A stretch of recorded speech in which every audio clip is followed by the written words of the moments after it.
أعوذ بالله من الشيطان الرجيم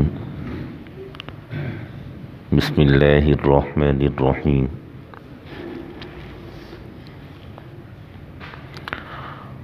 سورہ احزاب کا رکوع نمبر 4، رکوع نمبر 5 اور رکوع نمبر 6 یہ آپ حضرات نے سماعت فرمایا ہے،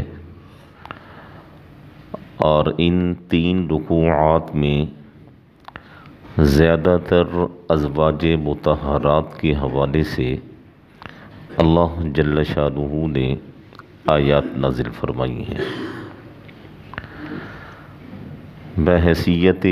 مسلمان ہم سب کو یہ معلوم ہونا چاہیے کہ آپ صلی اللہ علیہ وسلم کی ازواج مطہرات کتنی ہیں، کون کون سی ہیں، اور آپ صلی اللہ علیہ وسلم کی اولاد کون کون سی ہے۔ یہ ہم سب مسلمانوں کے لیے جاننا بہت ضروری ہے، اس لیے کہ اللہ جل شانہ نے ازواج مطہرات کے بارے میں قرآن مجید میں فرمایا وَأَزْوَاجُهُ أُمَّهَاتُهُمْ کہ نبی کی بیویاں امت کی مائیں ہیں۔ تو سمجھدار آدمی وہ ہے جسے یہ پتہ ہو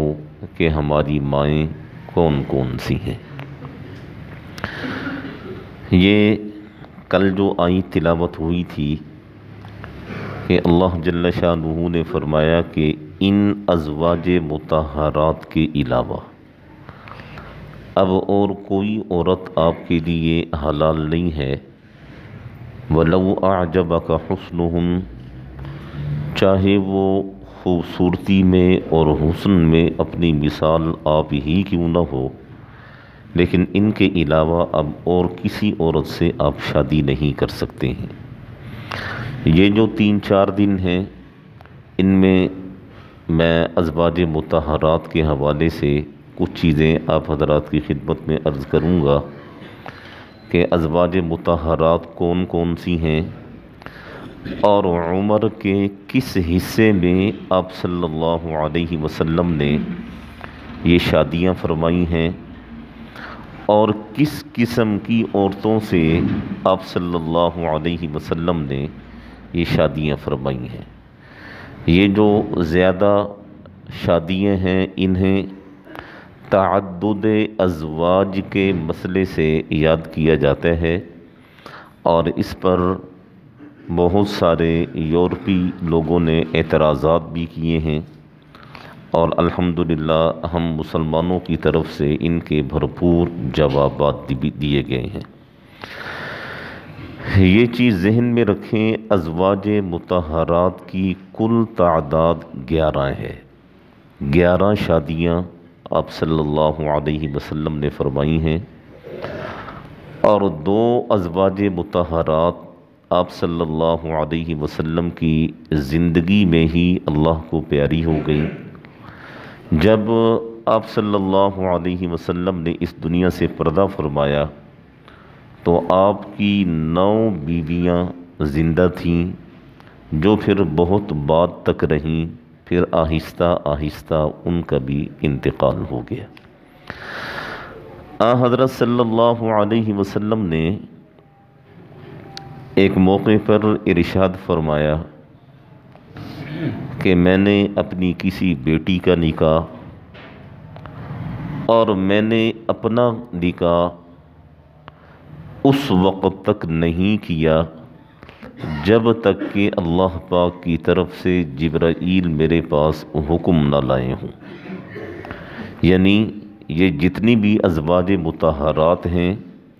ان کا انتخاب اللہ جل شانہ کی طرف سے ہوا ہے، اور آپ صلی اللہ علیہ وسلم کی 4 صاحبزادیاں ہیں، ان کے جو شوہر ہیں ان کا انتخاب بھی اللہ جل شانہ کی طرف سے ہوا ہے۔ آپ صلی اللہ علیہ وسلم کی عمر مبارک جب 25 سال کو پہنچی تو آپ صلی اللہ علیہ وسلم نے اپنا پہلا نکاح ام المؤمنین حضرت خدیجۃ الکبریٰ رضی اللہ عنہا سے کیا، اور ام المؤمنین حضرت خدیجہ رضی اللہ عنہا کے والد کا نام خویلد ہے، اور آپ کی والدہ محترمہ کا نام فاطمہ ہے، اور یہ قبیلہ قریش سے تعلق رکھتی ہیں۔ کچھ ہی واسطوں سے ان کا اور آپ صلی اللہ علیہ وسلم کا نسب وہ مل جاتا ہے۔ حضرت خدیجہ رضی اللہ عنہا جب آپ صلی اللہ علیہ وسلم کے عقد اور نکاح میں آئیں تو اس سے پہلے ان کی 2 شادیاں ہو چکی تھیں اور 2 خاوند ان کے وفات پا چکے تھے۔ پہلے خاوند کا نام ابو ہالہ بن زرارہ تھا، اور ان سے حضرت خدیجہ رضی اللہ عنہا کے 2 بیٹے پیدا ہوئے۔ ایک کا نام علماء کرام نے ہند لکھا ہے اور ایک کا نام ہالہ لکھا ہے۔ ذخیرہ احادیث میں ایک بڑی لمبی حدیث پاک آتی ہے جس میں آپ صلی اللہ علیہ وسلم کے چہرہ اور جسم مبارک کو بیان کیا گیا کہ آپ کے بال کیسے تھے، آپ کا ناک کیسا تھا، آپ کی آنکھیں کیسی تھیں، آپ کے کان کیسے تھے، آپ کا قد کتنا تھا، آپ کس طرح چلتے تھے، کس طرح بیٹھتے تھے۔ یہ جو حدیث پاک ہے یہ حضرت خدیجہ رضی اللہ عنہ کے اس صاحبزادے ہند سے مروی ہے، اور حضرت خدیجہ رضی اللہ عنہا کے یہ دونوں صاحبزادے بڑے ہوئے، مسلمان ہوئے، صحابیت کے شرف سے مشرف ہوئے، اور انہوں نے بہترین زندگی گزاری۔ حضرت خدیجہ رضی اللہ عنہا کا جب دوسرا نکاح ہوا، دوسرا نکاح آپ کا ہوا عتیق بن عائض شخص سے، اور اس سے اللہ جل شانہ نے ایک بیٹی عطا فرمائی جس کا نام ہند رکھا گیا، ہند، اور یہ لڑکی بھی جوان ہوئی، اور اس لڑکی کا بھی صحابیات میں شمار ہوتا ہے۔ جب حضرت خدیجہ رضی اللہ عنہا کے اس دوسرے شوہر کا بھی انتقال ہو گیا تو حضرت خدیجہ رضی اللہ عنہا کی کیفیت یہ تھی کہ آپ مکہ مکرمہ کی رئیس ترین خاتون تھیں۔ 2-3 فضیلتیں اس زمانے کے لحاظ سے آپ میں موجود تھیں۔ ایک تو یہ کہ آپ امیر ترین خاتون تھیں، دوسرا یہ کہ آپ کا تعلق مکہ مکرمہ کے سب سے بہترین قبیلہ قریش سے تھا، اور تیسرا یہ کہ آپ مکہ کی تاجر خواتین میں شمار ہوتی تھیں، اور آپ بڑی زبردست تاجر عورت تھیں، اور تاجر کے ساتھ ساتھ آپ طاہرہ بھی تھیں، طیبہ بھی تھیں، اور پاکیزہ کردار کی مالک تھیں۔ جب آپ کے دونوں خاوند اس دنیا سے چلے گئے تو مکہ مکرمہ کے قریش کے رؤساء نے، قریش کے بڑے لوگوں نے حضرت خدیجہ رضی اللہ عنہا کو نکاح کا پیغام بھیجا۔ اہل عرب میں یہ رواج تھا، زمانہ اسلام میں تو یہ رواج بڑی تقویت پکڑ گیا کہ اگر کوئی عورت بیوہ ہوتی تھی تو اس سے نکاح کو معیوب نہیں سمجھا جاتا تھا، اگر کوئی عورت مطلقہ ہوتی تھی تو اس سے بھی نکاح کو معیوب نہیں سمجھا جاتا تھا۔ اس وقت تک عورت کو آزاد نہیں چھوڑا جاتا تھا جب تک کہ عورت ادھیڑ عمر میں نہ پہنچ جاتی تھی، جس عمر میں انسان کی خواہش بالکل مر جاتی ہے، بالکل دب جاتی ہے۔ ورنہ اگر کسی عورت کو طلاق ہوتی تو کوئی دوسرا مرد اس سے نکاح کر لیتا، اگر کوئی عورت بیوہ ہوتی کوئی دوسرا مرد اس سے نکاح کر لیتا۔ تو یہاں بھی بالکل ایسے ہی ہوا کہ مکہ مکرمہ کے بڑے بڑے لوگوں نے حضرت خدیجہ رضی اللہ عنہا کو نکاح کا پیغام بھیجا، تو حضرت خدیجہ رضی اللہ عنہا اس نکاح کے پیغام کو یکسر مسترد کرتی رہیں، اور آپ چونکہ تاجر عورت تھیں اور آپ کا مال دوسرے ممالک میں جایا کرتا تھا، تو انہوں نے ایک دفعہ اپنا مال حضرت صلی اللہ علیہ وسلم کو دے کر ملک شام کی طرف بھیجا، اور آپ صلی اللہ علیہ وسلم وہاں سے واپس تشریف لائے تو آپ صلی اللہ علیہ وسلم کے ساتھ حضرت خدیجہ کا جو غلام تھا جس کا نام میسرہ تھا، اس نے آ کر حضرت خدیجہ رضی اللہ عنہا کو آپ صلی اللہ علیہ وسلم کے حالات بتائے کہ یہ جب چلتے تھے دھوپ میں پہنچتے تھے تو بادل ان پر آ کر سایہ کر دیتا تھا، اور جب ہم ایک مقام پر پہنچے تو ایک راہب ہے بحیرہ، اس نے جب انہیں دیکھا، وہ کسی کا استقبال نہیں کرتا، اس نے جب انہیں دیکھا تو اس نے بھرپور طریقے سے ان کا استقبال کیا، اور اس نے کہا کہ بہت ممکن ہے جس آخری نبی کا دنیا کو انتظار ہے وہ یہی نوجوان ہو۔ حضرت خدیجہ رضی اللہ عنہا کا قلبی رجحان آپ صلی اللہ علیہ وسلم کی طرف مائل ہونا شروع ہوا۔ ایک چیز یاد رکھیں کہ اللہ جل شانہ نے آپ صلی اللہ علیہ وسلم کو نبوت عطا کرنے سے پہلے مشرکین مکہ کی زبان سے یہ کہلوایا کہ آپ صلی اللہ علیہ وسلم صادق بھی ہیں، آپ امین بھی ہیں۔ بالکل اسی طرح اس نکاح سے پہلے مکہ مکرمہ کے لوگ حضرت خدیجہ رضی اللہ عنہا کو طاہرہ کہتے تھے۔ طاہرہ یہ آپ کا لقب تھا، یعنی بڑی پاکیزہ اور منزہ عورت۔ حضرت خدیجہ رضی اللہ عنہا کا رجحان بڑھتا چلا گیا اور آپ صلی اللہ علیہ وسلم کے کمالات آپ کے سامنے آتے گئے، تو حضرت خدیجہ رضی اللہ عنہا نے نکاح کا پیغام از خود آپ صلی اللہ علیہ وسلم کے پاس بھیجا۔ اب ہمارے ہاں کیا رواج ہے؟ ہمارے ہاں رواج یہ ہے کہ لڑکی گھر بیٹھے بٹھائے بوڑھی ہو جائے گی، اگر اس کا رشتہ نہیں آئے گا تو لڑکی کے ماں باپ از خود پہل نہیں کریں گے، شرم کی وجہ سے، عار کی وجہ سے، اور ہمارے معاشرے میں اس چیز کو معیوب سمجھا جاتا ہے، اس لیے لڑکی کے ماں باپ از خود پہل نہیں کرتے۔ حالانکہ اگر لڑکی کے ماں باپ از خود پہل کریں تو شرعی لحاظ سے اس میں کوئی قباحت نہیں ہے۔ یہ تو آپ سن ہی رہے ہیں کہ حضرت خدیجہ رضی اللہ عنہا نے از خود اپنا رشتہ، از خود اپنا نکاح کا پیغام آپ صلی اللہ علیہ وسلم کے پاس بھیجا۔ حضرت خدیجہ رضی اللہ عنہا کی ایک سہیلی تھی جس کا نام نفیسہ تھا، نفیسہ۔ حضرت خدیجہ رضی اللہ عنہا نے ان سے کہا کہ جا کر محمد صلی اللہ علیہ وسلم سے بات کرو، اگر وہ نکاح کے خواہش مند ہیں تو میں نکاح کرنے کے لیے تیار ہوں۔ تو یہ نفیسہ خاتون آپ صلی اللہ علیہ وسلم کے پاس آئیں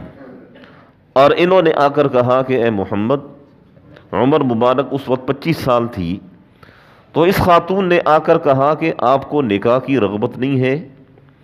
آپ صلی اللہ علیہ وسلم نے فرمایا کہ بالکل ہے، نکاح کی رغبت بھی ہے، لیکن میں کیا کروں، میرے پاس کچھ ہے نہیں۔ تو نفیسہ خاتون نے کہا کہ اگر کوئی ایسی عورت آپ کے ساتھ نکاح کرنا چاہے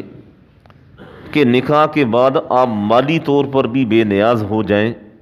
اور وہ خاتون دل و جان سے آپ کو چاہے، تو پھر آپ کیا کریں گے؟ تو آپ صلی اللہ علیہ وسلم نے فرمایا کہ پھر میں راضی ہوں، میں نکاح کرنے کے لیے تیار ہوں۔ چنانچہ حضرت خدیجہ رضی اللہ عنہا سے جا کر کہہ دیا گیا کہ آپ صلی اللہ علیہ وسلم نکاح کے لیے تیار ہیں۔ ادھر آپ صلی اللہ علیہ وسلم نے اپنے چچا ابو طالب سے بھی مشاورت فرمائی۔ ابو طالب نے بھی کہا کہ ٹھیک ہے، یہ نکاح رشتہ بہت مناسب ہے۔ چنانچہ الغرض آپ صلی اللہ علیہ وسلم کا نکاح حضرت خدیجہ رضی اللہ عنہا سے ہو گیا، اور اس وقت حضرت خدیجہ رضی اللہ عنہا کی عمر مبارک تقریباً 40 سال ہے، اور آپ صلی اللہ علیہ وسلم کی عمر مبارک وہ تقریباً 25 سال ہے، ابھی تک آپ کو نبوت عطا نہیں ہوئی۔ اس زمانے کے رواج کے مطابق نکاح ہوا، خطبہ پڑھا گیا، اور حضرت خدیجہ رضی اللہ عنہا نے روایات میں لکھا ہے کہ ایک گائے ذبح فرمائی اور اس سے آپ نے مہمانوں کی تواضع فرمائی۔ آپ صلی اللہ علیہ وسلم کا یہ نکاح ہو گیا۔ نکاح ہونے کے بعد حضرت خدیجہ رضی اللہ عنہا آپ صلی اللہ علیہ وسلم کی بیوی بن گئیں، آپ کی حرم میں آ گئیں۔ اب ہر وقت آپ صلی اللہ علیہ وسلم کے ساتھ رہنے کی وجہ سے آپ صلی اللہ علیہ وسلم کے کمالات وہ اور بھی زیادہ نکھر کر حضرت خدیجہ رضی اللہ عنہا کے سامنے آنا شروع ہوئے۔ اور حضرت خدیجہ رضی اللہ عنہا کے ایک چچا زاد بھائی تھے جن کا نام ورقہ بن نوفل تھا، اور یہ ورقہ بن نوفل تورات، انجیل، زبور اس کے بڑے زبردست عالم تھے۔ تو حضرت خدیجہ رضی اللہ عنہا گاہے بگاہے اپنے چچا زاد بھائی سے پوچھا کرتی تھیں کہ آپ میرے شوہر کے بارے میں کیا کہتے ہیں، کہ میں ان میں عجیب و غریب چیزیں، عجیب و غریب کمالات دیکھتی ہوں۔ تو ورقہ بن نوفل اکثر کہا کرتے تھے کہ میرا علم یہ کہتا ہے کہ جس آخری نبی کا اس دنیا کو انتظار ہے وہ یہی نوجوان ہے۔ اور اسی طریقے سے مکہ میں اس زمانے میں کاہن، نجومی ان کا بڑا زور تھا، تو وہ کاہن اور نجومی بھی یہی کہا کرتے تھے کہ یہ جو نوجوان ہے بہت ممکن ہے کہ جس آخری نبی کا انتظار ہے وہ یہی نوجوان ہو۔ حضرت خدیجہ رضی اللہ عنہا تاریخ میں، کتابوں میں لکھا ہے کہ ایک دفعہ ایسا ہوا کہ آپ صلی اللہ علیہ وسلم باہر سے تشریف لائے، تو حضرت خدیجہ رضی اللہ عنہا آپ صلی اللہ علیہ وسلم سے لپٹ پڑی،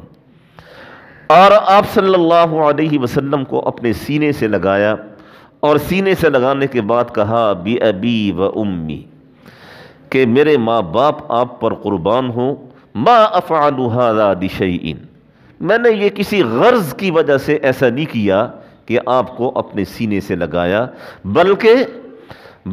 حضرت خدیجہ رضی اللہ عنہا نے فرمایا وَلَكِنِّي أَرْجُو أَن تَكُونَ أَنْتَ النَّبِيُّ الَّتِي تُبْعَثُ، کہ میرا دل یہ کہتا ہے کہ اللہ نے جس آخری نبی کو مبعوث فرمانا ہے وہ آپ ہیں، میں نے اس وجہ سے آپ کو اپنے سینے سے لگایا ہے۔ اور پھر حضرت خدیجہ رضی اللہ عنہا نے عرض کیا فَإِن تَكُنْ هُوَ، کہ اے محمد صلی اللہ علیہ وسلم اگر واقعتاً آپ وہ نبی ہوئے جس کا اس دنیا کو انتظار ہے، تو پھر یہ ذہن میں رکھیے گا فَأَعْرِفْ حَقِّي وَمَنْزِلَتِي، نبی بن جانے کے بعد میرے حق کو یاد رکھیے گا، نبی بن جانے کے بعد مجھے بھولیے گا مت، نبی بن جانے کے بعد میرا جو آپ پر حق ہے اس حق کو آپ یاد رکھیے گا۔ اور حضرت خدیجہ رضی اللہ عنہ نے فرمایا وَدْعُ الْإِلَٰهَ الَّذِي يَبْعَثُكَ لِي، کہ آپ اس رب سے میرے لیے دعا ضرور کیجئے گا جس رب نے آپ کو اس دنیا کی طرف مبعوث کیا ہوگا۔ تو آپ صلی اللہ علیہ وسلم نے پتہ کیا جواب دیا؟ یہ جو عورت ہوتی ہے نا، عورت، بیوی، یہ اللہ جل شانہ کی طرف سے بہت بڑی نعمت ہوا کرتی ہے، اور اس کی قدر کرنی چاہیے۔ آج کل ہمارے معاشرے میں بیویوں کو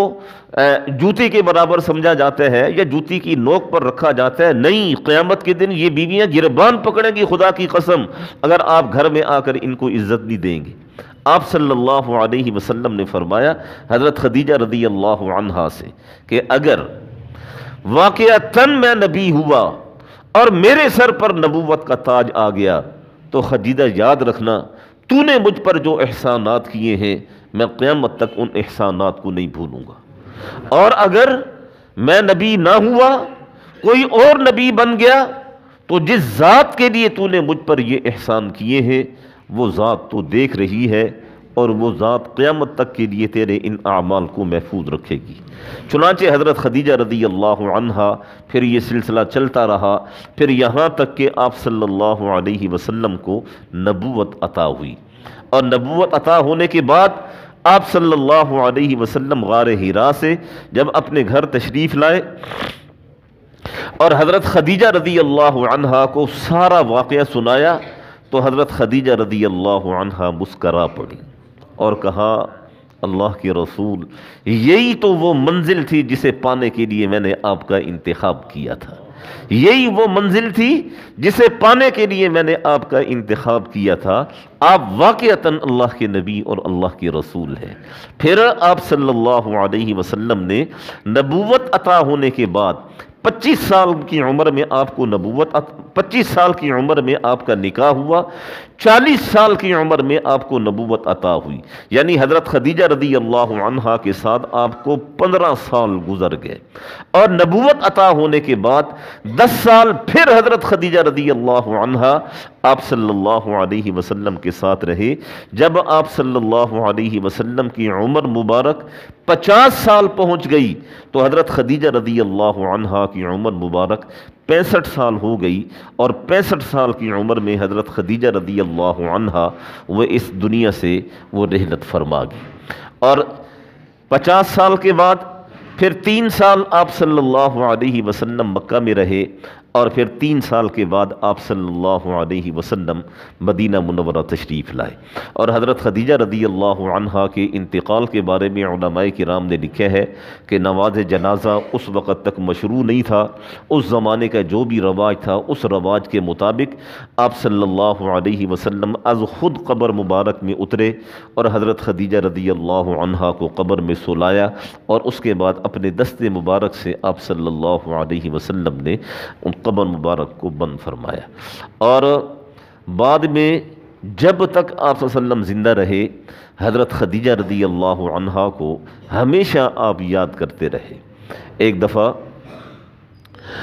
حضرت خدیجہ رضی اللہ عنہا کی بہن یعنی آپ کی سادی آپ صلی اللہ علیہ وسلم کے پاس مدینہ منورہ آئیں، اور انہوں نے آ کر آپ کو آواز دی تو آپ تڑپ گئے، کیونکہ ان کی آواز حضرت خدیجہ رضی اللہ عنہا کے مشابہ تھی۔ ایک اور مرتبہ ایسی ہوا کہ آپ صلی اللہ علیہ وسلم کسی بات پر بڑے بے قرار ہو گئے حضرت خدیجہ رضی اللہ عنہا کو یاد کر کے، تو حضرت عائشہ رضی اللہ عنہا نے عرض کیا اللہ کے رسول کیا بات ہے؟ اس بوڑھی عورت میں ایسی کیا خاص بات تھی کہ آج 10 سال گزر گئے، 12 سال گزر گئے، اب بھی آپ اسے یاد کرتے ہیں، حالانکہ ہم 9 بیویاں آپ کے پاس موجود ہیں۔ تو آپ صلی اللہ علیہ وسلم نے فرمایا عائشہ تمہیں کیا پتا، جب سارے مکے نے مجھے چھوڑ دیا اس وقت خدیجہ نے مجھے گلے لگایا، جب سارے مکہ والوں نے میرے لیے راستے بند کر دیے اس وقت خدیجہ نے میرے لیے اپنے خزانوں کے دروازے کھول دیے، اور یہ جو اسلام یہاں تک پہنچا ہے عائشہ اس میں خدیجہ کا بڑا کردار اور بڑا حصہ ہے۔ یہ حضرت خدیجہ رضی اللہ عنہا، اور جب تک یہ زندہ رہیں ان کی زندگی میں آپ صلی اللہ علیہ وسلم نے کوئی دوسرا نکاح نہیں فرمایا۔ جب آپ صلی اللہ علیہ وسلم کی عمر مبارک 50 سال ہوئی تو 50 سال کی عمر میں حضرت خدیجہ کا انتقال ہوا، اور اس کے بعد آپ صلی اللہ علیہ وسلم نے ایک بیوہ خاتون حضرت سودا بنت زمعہ رضی اللہ عنہا سے نکاح فرمایا، پھر حضرت عائشہ سے، پھر حضرت حفصہ سے، اس طریقے سے آپ صلی اللہ علیہ وسلم نے یہ 11 نکاح فرمائے۔ تو یہ پہلا نکاح اور پہلی زوجہ محترمہ کے کچھ حالات تھے جو میں نے آپ حضرات کی خدمت میں عرض کیے ہیں۔ کل انشاءاللہ آپ صلی اللہ علیہ وسلم کا دوسرا نکاح اور تیسرا نکاح اور اس سلسلے کو انشاءاللہ اسی طرح یہ 11 ازواج مطہرات تک لے جا کر پھر انشاءاللہ قرآن مجید کا درس شروع کریں گے۔ دعا فرمائیں اللہ جل شانہ ہم سب کو سمجھنے کی، عمل کرنے کی توفیق نصیب فرمائے۔